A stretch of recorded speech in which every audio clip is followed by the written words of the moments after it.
The cold darkness of space stretched in every direction as Lieutenant Jake guided his patrol shuttle through the outer reaches of Saturn's orbit.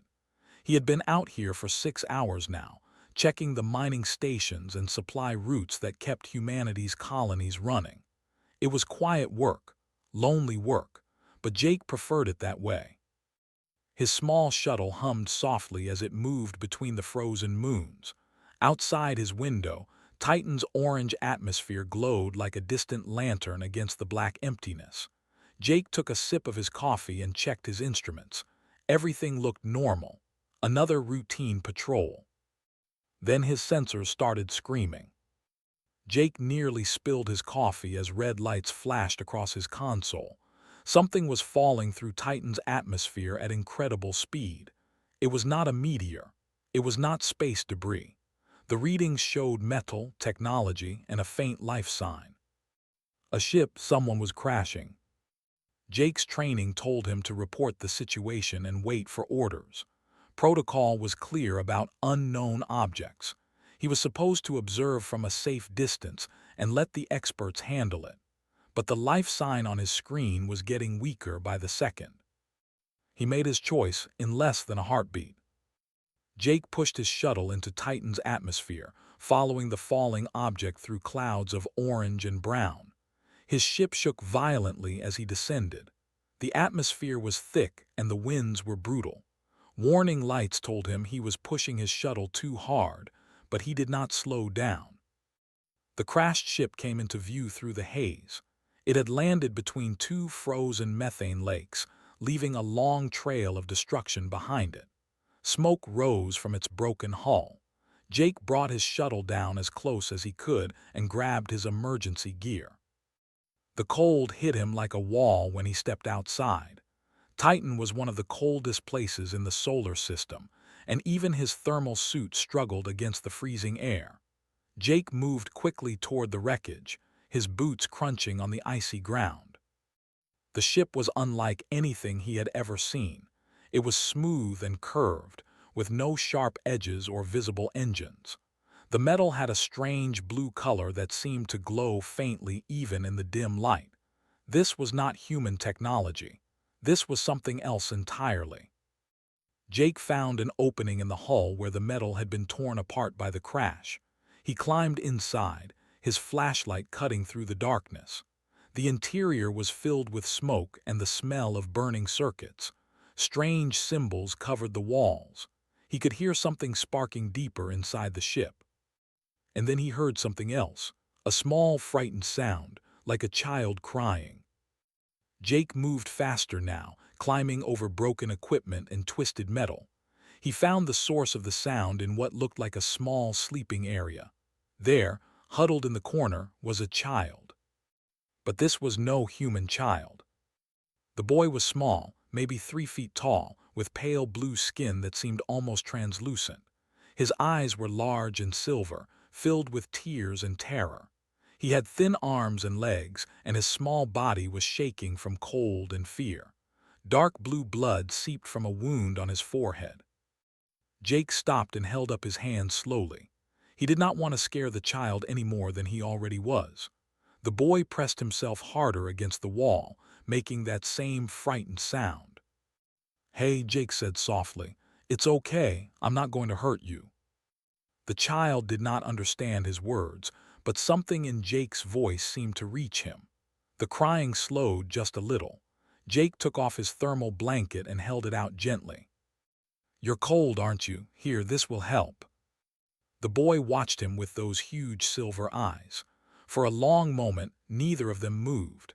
Then, slowly, the child reached out and took the blanket. Jake helped him wrap it around his small body. "That's it," Jake said. "You're going to be okay, I've got you." He checked the wound on the boy's head.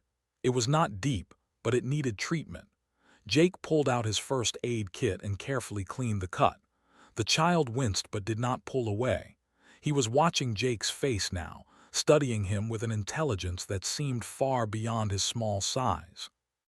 Jake noticed the boy was clutching something in his hand. It was a small device, broken and sparking. Some kind of communication tool, maybe. The child held onto it like it was the most precious thing in the world. "Were you trying to call someone?" Jake asked gently. "Your family." The boy did not answer, but his silver eyes filled with fresh tears. Jake understood. Whoever this child had been trying to reach, they were not coming. He was alone. Jake carefully picked up the boy and held him against his chest. The child was so light, so fragile. He did not resist. Instead, he buried his face in Jake's shoulder and held on tight. "I've got you," Jake said again. "I'm going to get you somewhere safe." He carried the child back through the wreckage and out into the frozen landscape. The walk back to his shuttle felt longer than before.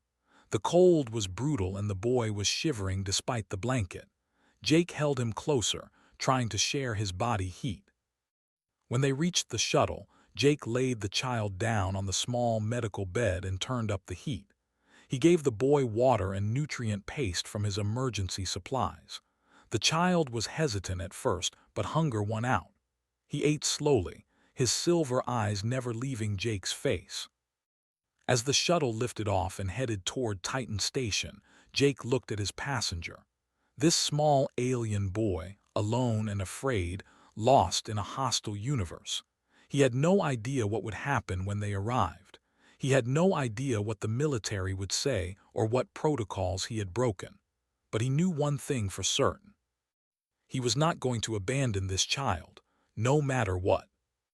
The boy reached out and grabbed Jake's hand. His small blue fingers were still cold, but they held on with surprising strength. Jake squeezed back gently.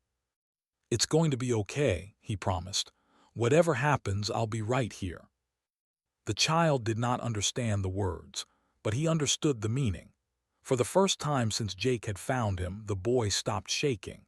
His eyes grew heavy with exhaustion, and as the shuttle carried them through the darkness toward the human outpost, the alien child fell asleep, still holding onto Jake's hand.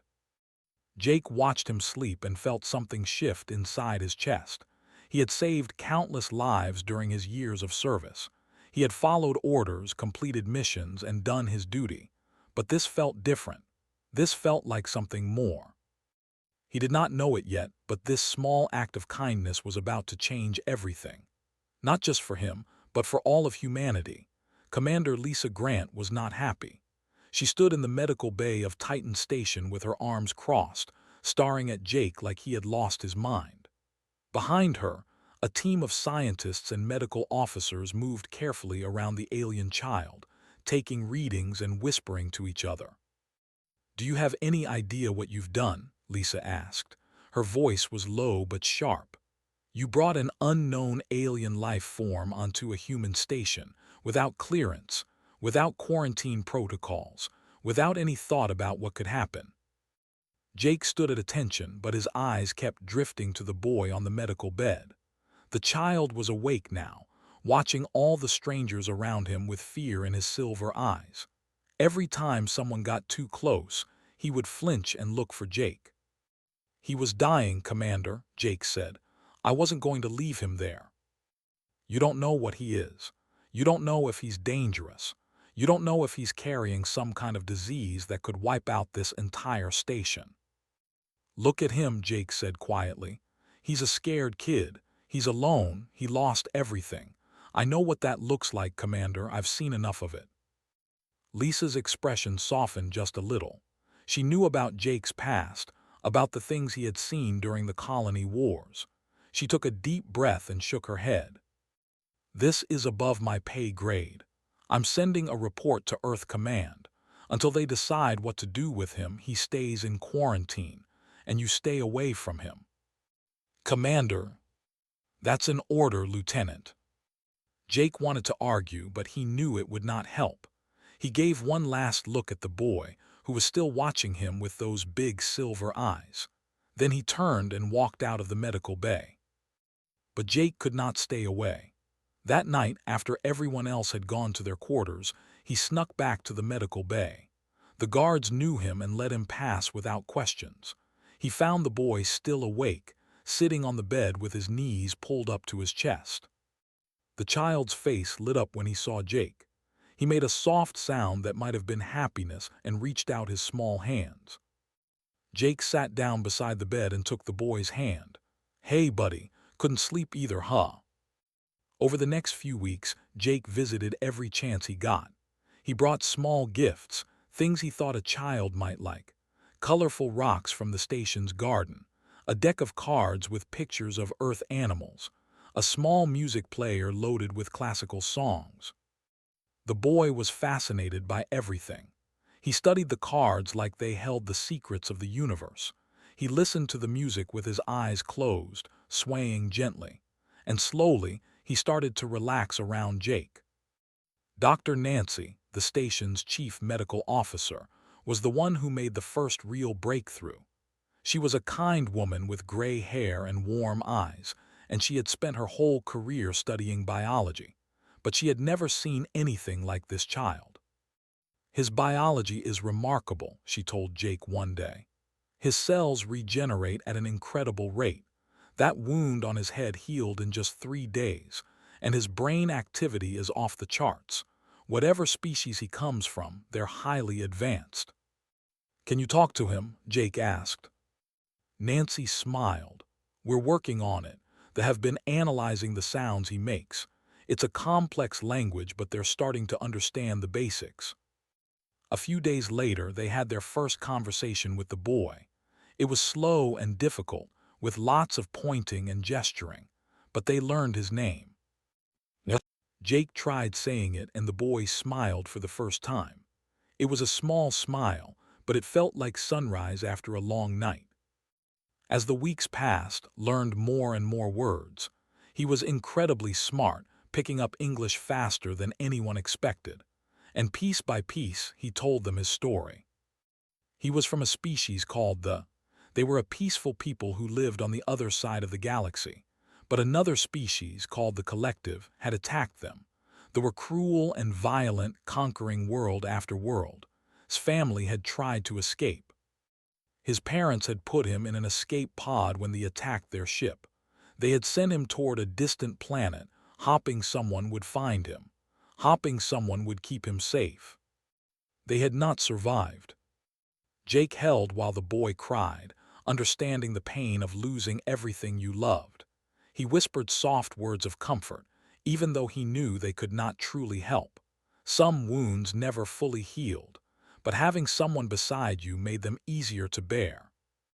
One afternoon, Jake brought a tablet loaded with old Earth cartoons, watched with wide eyes as animated characters ran across the screen. When a silly dog started chasing its own tail, made a sound that Jake had never heard before. Laughter. The boy was laughing, really laughing, for the first time since Jake had found him. His silver eyes sparkled with joy. He grabbed Jake's arm and pointed at the screen, making happy sounds. Jake found himself laughing too. "You like that, huh?" Jake said. "We've got plenty more where that came from." From that day on, they watched cartoons together every evening, would sit in Jake's lap, wrapped in a blanket, giggling at the silly stories. It became their routine, their special time together. But not everyone was happy about the situation. 3 men in military uniforms arrived at the station 1 month after his rescue. They were from a special research division, and they had orders to transfer the alien child to a secure facility on Earth. "He's a valuable scientific discovery," the lead officer explained to Commander Lisa. "We need to study him properly, understand his biology, his technology, his species. This could be the most important find in human history." Lisa looked uncomfortable. "He's just a child. He's been through so much already." "With all due respect, Commander, that's not our concern. Our concern is the security and advancement of humanity. The boy comes with us." Jake heard about the transfer order within an hour. He marched straight to Commander Lisa's office and stood in front of her desk.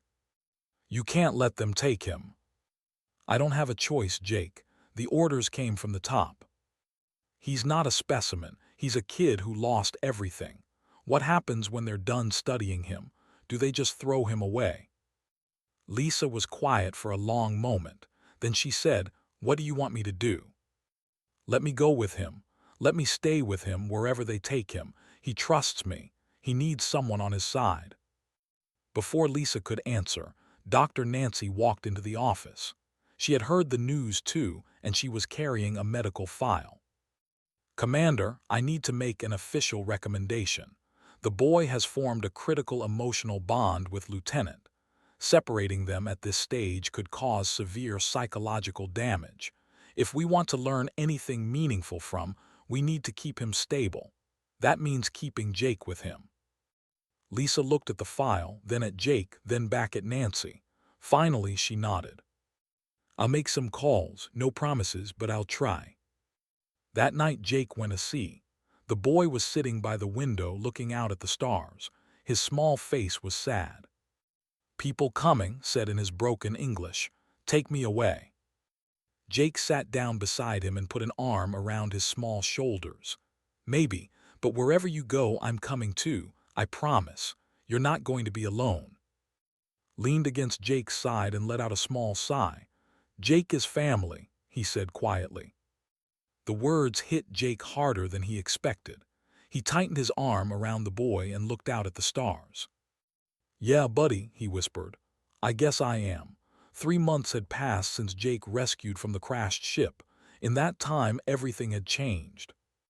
The research team had come to Titan Station, but Dr. Nancy had managed to keep them from taking away.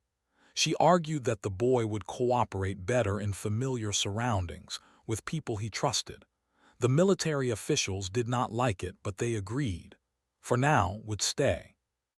Jake was officially assigned as guardian. He moved into quarters next to the medical bay so he could be close to the boy. Every morning they ate breakfast together.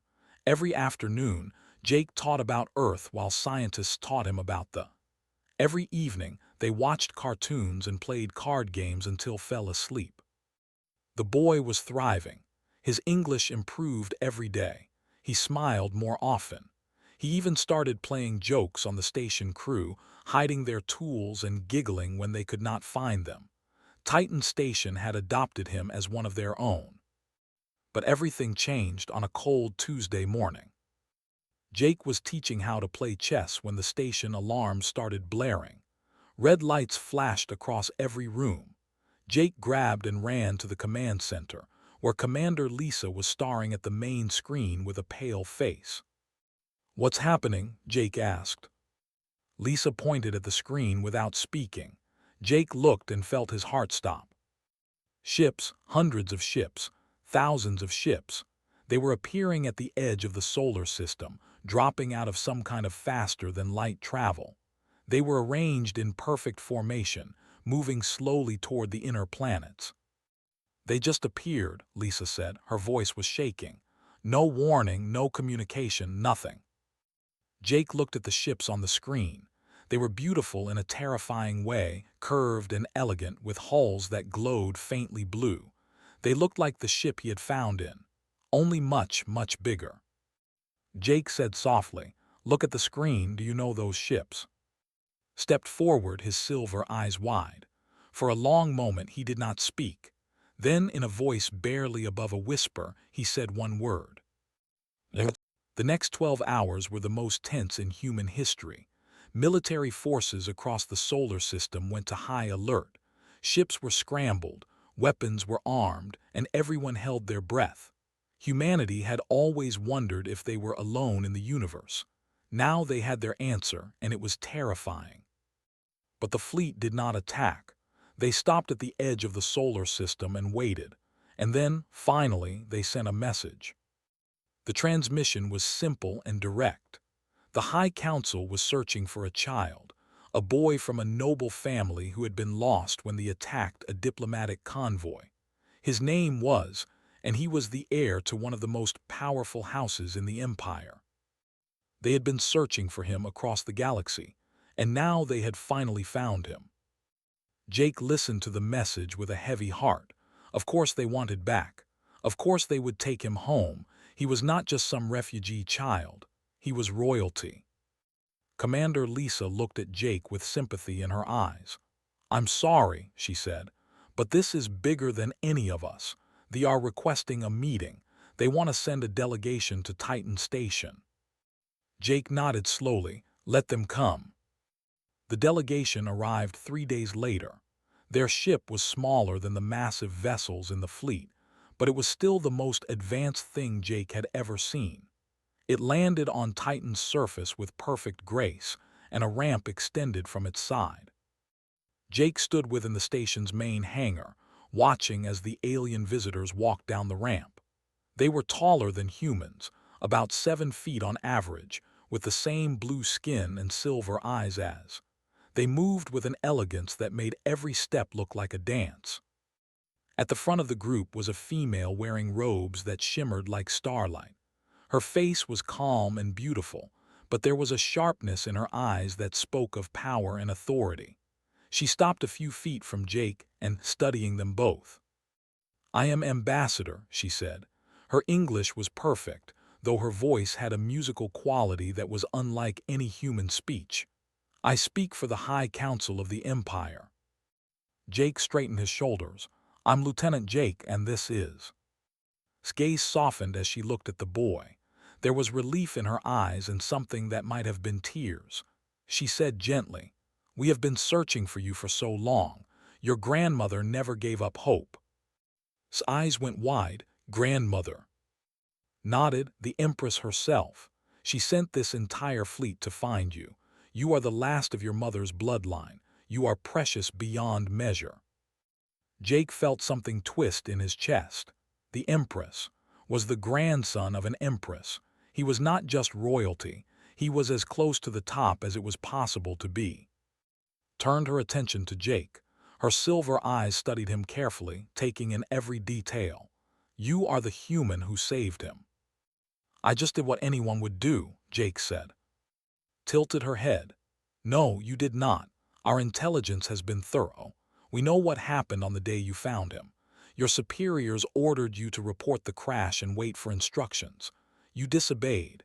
You risked your career, your freedom, perhaps even your life, for a child you had never met from a species you knew nothing about." Jake did not know what to say.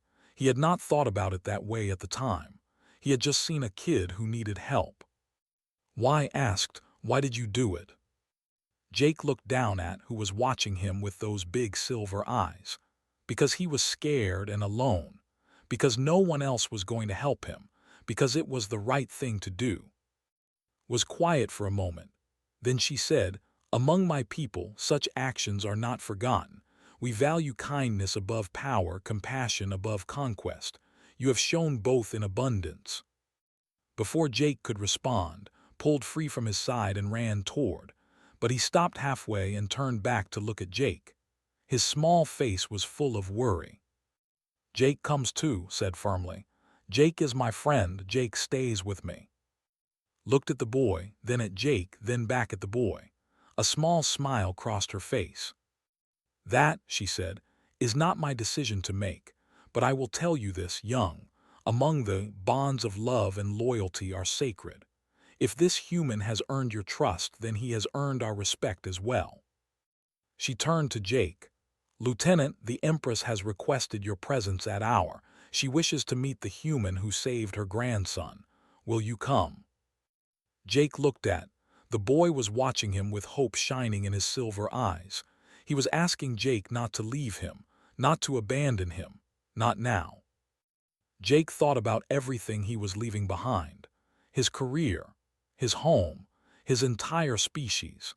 He was being asked to travel across the galaxy, to meet an alien empress, to step into a world he could not even imagine. He thought about all of that. And then he thought about the scared little boy he had found in a crashed ship, shaking in the cold, with no one else to help him. "Yeah," Jake said, "I'll come." Ran back to Jake and threw his arms around him. Jake hugged him tight. "Thank you," whispered. "Thank you, thank you, thank you." Jake smiled and ruffled the boy's hair. "I told you, buddy, wherever you go, I go. That's what family does." Watched them with an expression Jake could not read, but he thought, just for a moment, that she looked impressed. "Then it is settled," she said. "Prepare yourselves. We leave for the in 3 days." Jake looked out the hangar window at the alien ship waiting outside. 3 days. 3 days until he left everything he knew behind. 3 days until his life changed forever. The news spread across Earth like wildfire. An alien fleet had arrived. First contact had been made. And a single human, a lieutenant nobody had ever heard of, had been invited to meet an alien empress. Jake received hundreds of messages in the days before departure. Some were from military commanders, giving him orders about what to say and do. Some were from politicians, asking him to represent humanity's interests. Some were from ordinary people, wishing him luck or asking him to describe what he saw. Jake ignored most of them. He spent his last days on Titan Station saying goodbye to the friends he had made. Commander Lisa gave him a firm handshake and a rare smile. Dr. Nancy hugged him and made him promise to take care of himself. The station crew threw him a small party with cake and music. But the hardest goodbye was the one he did not have to say, because was coming with him. On the morning of departure, Jake walked up the ramp of the ship with by his side. The boy was practically bouncing with excitement. He had been separated from his people for so long, and now he was finally going home. Jake was nervous, but he tried not to show it. He had never been on an alien ship before. He had never traveled faster than light. He had never left the solar system. Everything about this journey was unknown. The interior of the ship was beautiful beyond words. The walls were smooth and curved, made of some material that seemed to glow from within. Soft music played from hidden speakers, and the air smelled like flowers from a garden Jake had never seen. There were no sharp corners, no harsh lights, nothing that felt cold or mechanical. Everything was designed for comfort and peace. Ambassador greeted them at the entrance. "Welcome aboard," she said. "The journey to our will take approximately 2 of your Earth weeks. Please make yourselves comfortable. If you need anything, simply ask." Jake was given private quarters near his room. The bed was softer than anything he had ever slept on. The window showed the stars outside, streaking past in long lines of light as the ship traveled through space. It was terrifying and beautiful at the same time. The first few days were overwhelming. Jake tried to learn as much as he could about culture, but there was so much to understand. Their history stretched back millions of years. Their technology was so advanced that it seemed like magic. Their society was built on principles of harmony, wisdom, and compassion. But what struck Jake the most was how much they valued family. To them, family was not just about blood. It was about the bonds you chose, the people you loved, the connections you made through kindness and loyalty. A stranger who saved your life was considered family. A friend who stood by you through hardship was considered family. It was a beautiful idea, and it made Jake understand why they were treating him with such respect. Was his guide through this strange new world. The boy translated when Jake did not understand, explained customs when Jake was confused, and stayed by his side when Jake felt lost. Their roles had reversed in a way. On Titan Station, Jake had been the one helping adjust. Now was helping Jake. One evening, about halfway through the journey, the ship stopped at a colony world for supplies. Invited Jake and to visit the surface. Jake stepped off the ship and gasped. The planet was covered in crystalline cities that floated above vast oceans of liquid gold. Towers of glass and light reached toward a sky filled with 3 suns. Music drifted through the air, and when Jake listened closely, he realized he could see the notes, dancing like colorful ribbons in the wind. "Sound and color are connected here," explained, seeing Jake's amazement. "Our cities are built to make music. Every building, every street, every garden adds to the song." Jake walked through the city in a daze. Of all ages smiled and waved at him. Children ran up to look at the strange alien visitor, giggling and whispering to each other. Merchants offered him food that tasted like nothing he had ever experienced. Artists showed him paintings that seemed to move and change when he looked at them. It was overwhelming. It was wonderful. It was completely unlike anything Jake had imagined. "Your people build all this?" Jake asked. The boy nodded proudly. "We had millions of years to learn and grow, but we started just like your people, long ago, small and scared and wondering about the stars. And now you travel across the galaxy. You build cities that float in the sky. You create things I can't even understand." Looked up at Jake with a serious expression. "And we still value kindness above everything else. All our technology, all our power, all our history, it means nothing without compassion. That is what my grandmother taught me. That is what you showed me when you saved my life." Jake did not know what to say. He just ruffled his hair and smiled. The journey continued. Jake saw more wonders than he could count. Ships powered by captured starlight. Worlds where plants could think and communicate. Space stations the size of moons, filled with scholars and artists and dreamers. But through it all, Jake's favorite moments were the quiet ones. Sitting with, watching the stars go by. Teaching the boy card games that Jake's father had taught him. Telling stories about Earth, about oceans and mountains and forests, while told stories about worlds Jake could only imagine. They grew closer with each passing day. The bond between them deepened into something unbreakable. Jake had never had children of his own. He had never thought he wanted them. But now he could not imagine his life without this small blue boy who had crashed into his world and changed everything. On the last day of the journey, called Jake to the observation deck. The ship had stopped, and through the massive windows, Jake could see a planet unlike any other. It was enormous, easily 10 times the size of Earth. Its surface was covered in shimmering forests, crystal mountains, and oceans that glowed with soft blue light. Thousands of ships orbited around it, coming and going like fireflies. And at the center of the largest continent stood a palace so vast that Jake could see it from space. The said, "And that is the Imperial Palace where the Empress awaits." Jake felt his nervousness return. He was about to meet one of the most powerful beings in the galaxy, a ruler who commanded fleets that could destroy planets, a grandmother who had sent thousands of ships to rescue one small boy. "What do I say?" Jake asked. "What do I do? I don't know any of your customs. I don't know how to act in front of an empress." Smiled gently. "Just be yourself, Lieutenant. Be the man who saw a frightened child and chose kindness over fear. That is what the Empress wishes to meet. Not a diplomat or a warrior, just the human who saved her grandson." Appeared at Jake's side and took his hand. "Don't be scared," the boy said. "My grandmother is very kind. She will like you." Jake squeezed his hand and took a deep breath. "Okay," he said, "let's do this." The ship descended through the atmosphere, carrying Jake toward a meeting that would change the history of two civilizations. He did not know what was coming. He did not know what the Empress would say or do. He did not know if he was ready for any of this. But he knew one thing. Whatever happened, he would face it with by his side. That was enough. That would always be enough.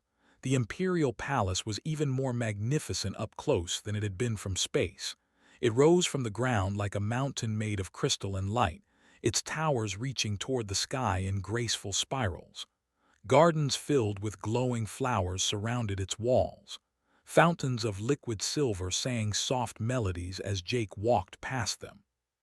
Thousands of lined the path from the landing platform to the palace gates. They had come from across the empire to witness this moment. The return of the lost prince. The arrival of the human who had saved him. Jake walked with at his side, trying not to stare at everything around him. He was wearing the formal uniform that the had provided, a simple robe of deep blue that matched his eyes. It was comfortable and elegant, nothing like the stiff military clothes he was used to. Was dressed in the robes of a prince, silver and white with threads of gold woven through the fabric. He looked so different from the frightened child Jake had found in the crashed ship. He stood tall now, confident and proud, but he still held Jake's hand as they walked, refusing to let go. Ambassador led them through the palace gates, and into a grand hall that seemed to stretch forever. Pillars of living crystal lined the walls, and the ceiling was painted with images of stars and galaxies. Thousands of nobles filled the hall, watching in silence as Jake walked toward the throne. And there, at the far end of the hall, sat the Empress. She was the tallest Jake had ever seen, easily 8 feet in height. Her skin was a deeper blue than the others, almost purple, and her silver eyes seemed to glow with inner light. She wore robes that flowed around her like water, shimmering with every color Jake could imagine and some he could not name.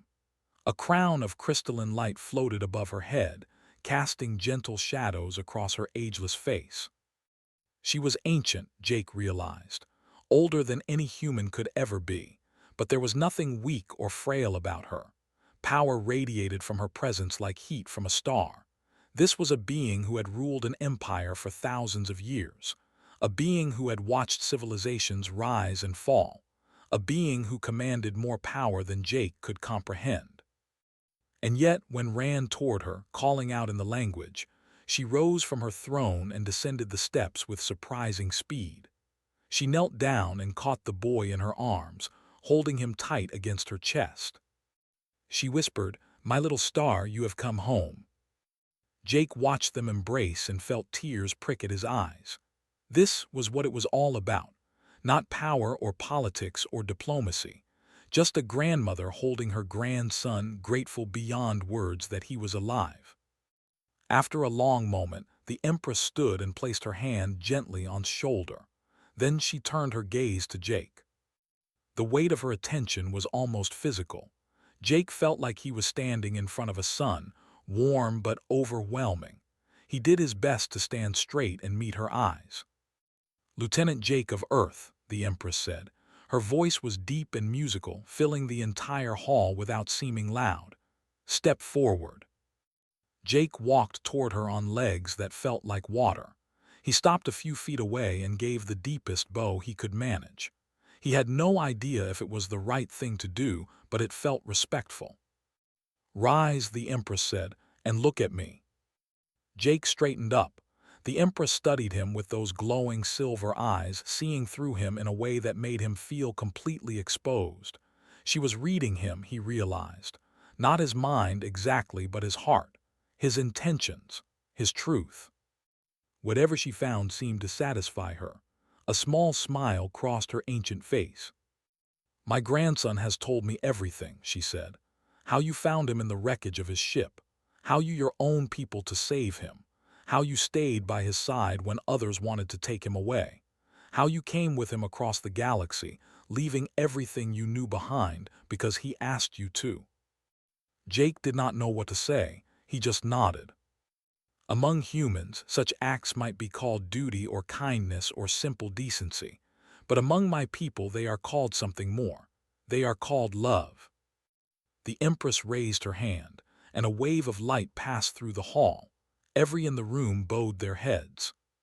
"Lieutenant Jake," she continued, "you have proven yourself worthy of the highest honor our empire can bestow, not through strength or wealth or power, through compassion, through courage, through the simple choice to help a child who needed you." She reached out and took Jake's hands in hers. Her touch was warm and gentle. "From this day forward, you are his guardian in the eyes of law. You are his family, his protector, his father in all ways that matter. The bond between you is sacred and eternal. No one may ever separate you." Jake's breath caught in his throat. "Father," she had called him father. "But this is not all," the Empress continued. "Your act of kindness has shown us the heart of humanity. We have watched your species from afar for many years, uncertain if you were ready to join the greater community of the galaxy. Now we know the answer." She raised her voice so it echoed through every corner of the vast hall. "Let it be known throughout the Empire. From this day forward, thee and the humans are allies. Our ships will defend Earth as they would our own. Our knowledge will be shared, our friendship eternal. And should humanity ever face darkness, that will stand beside them, because one human stood beside us when we needed him most." The hall erupted in sound. Thousands of cheered and applauded, their voices rising like music. Light blazed from the crystal pillars, painting the room in colors that danced and swirled. Jake stood in the center of it all, completely overwhelmed. He had expected a ceremony, maybe a medal, not this, never this. An alliance between species, a family bond that would last forever, all because he had refused to leave a scared kid alone in the cold. Broke away from his grandmother and ran to Jake. He threw his arms around Jake's waist and hugged him with all his strength. "I told you," whispered, his voice thick with happy tears. "I told you my grandmother would like you." Jake laughed, a sound that came out half sob. He knelt down and wrapped his arms around the boy, holding him close. "Yeah, buddy," he said, "you were right. You were absolutely right." The Empress watched them with warmth in her ancient eyes. She had seen countless wonders in her long life, but perhaps none had moved her quite like this. A human and two souls from opposite ends of the galaxy, bound together by nothing but love. "Go," she said gently. "Take your son and show him the stars. The universe is vast and full of wonders. Explore it together, be happy together, and always remember what brought you here." Jake stood up, still holding his hand. He looked at the Empress and bowed one final time. "Thank you," he said, "for everything." The Empress smiled. "Thank you, Lieutenant. You have given us something precious, hope, and a reminder that the smallest acts of kindness can change the fate of nations." Jake and walked out of the grand hall together, hand in hand. Outside, the three suns were setting, painting the sky in shades of gold and purple and rose. The gardens glowed softly in the fading light. Looked up at Jake with shining eyes. "What do we do now?" Jake thought about everything that had happened, everything that had changed. He thought about Earth so far away. He thought about the so strange and beautiful. He thought about the universe spreading out before them, infinite and full of possibilities. "Now," Jake said, "now we go home, both of them, Earth and here, because that's what family does. We take care of each other no matter how far apart we are." Squeezed his hand. "Jake stays," he said, repeating the words he had spoken so many times before. Jake squeezed back. "Yeah, buddy, Jake stays forever." They walked together toward the stars, two small figures against the vast beauty of the universe. A father and son, a human and a family born not from blood, but from a single act of kindness on a frozen moon. Behind them, the Empire watched with wonder and respect. Before them, the future waited, bright with promise. And Jake, the man who had simply refused to leave a child alone in the cold, finally felt like he was exactly where he was supposed to be.